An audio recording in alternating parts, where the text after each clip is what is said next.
Here's an example of a please log on and discuss. So there's a couple of ways for teachers to engage in that kind of live virtual setting with students. There's a conference tool that is embedded in itsLearning, and that would be an example of this right here.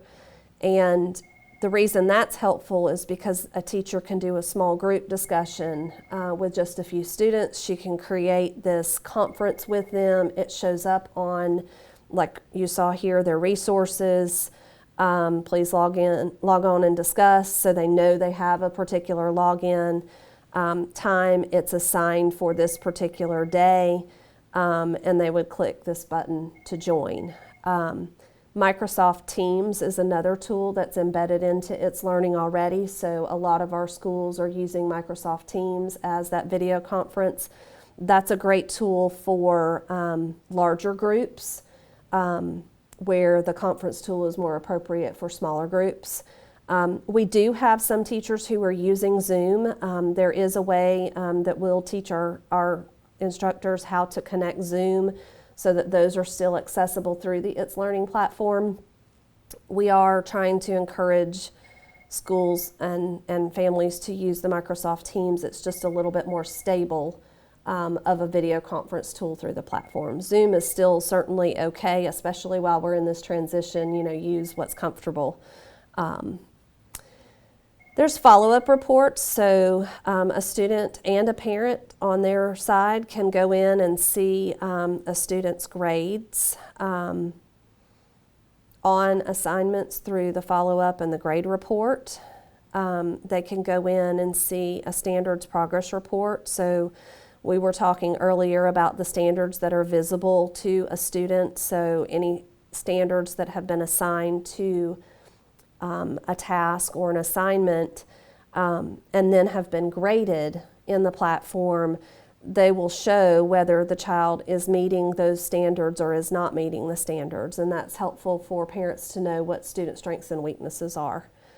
And then just personal status is important because that shows all of the assignments and the resources that have been made available to a student in a course and whether they've accessed those assignments or completed the task or not.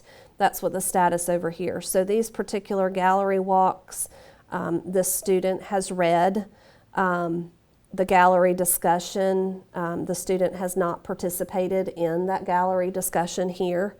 You can see under Learning Experience 2 that there are resources here that have not been read. Maybe in this example that's because it's not time for them to be on Learning Experience number 2 yet, but this is a great way for parents and students to keep up with, did I look at that, did I complete it, and not remembering.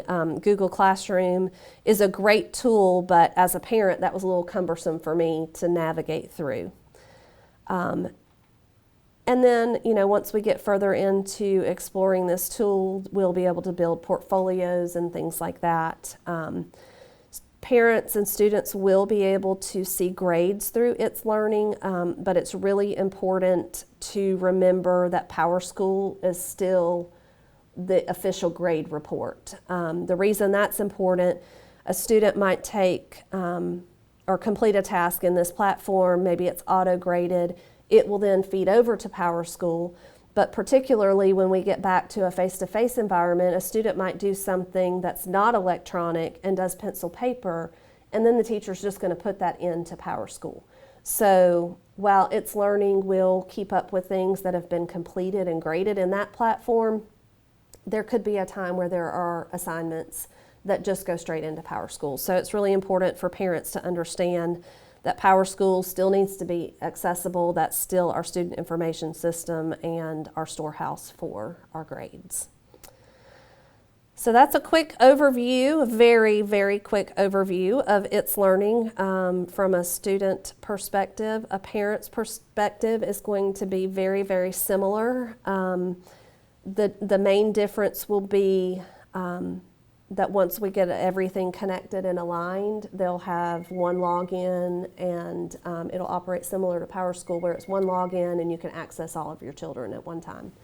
Another really important factor in itsLearning being smooth and accurate all the time is the importance of parents keeping their PowerSchool information up to date. So I know that student verifications have gone out, and sometimes phone numbers change or email addresses change.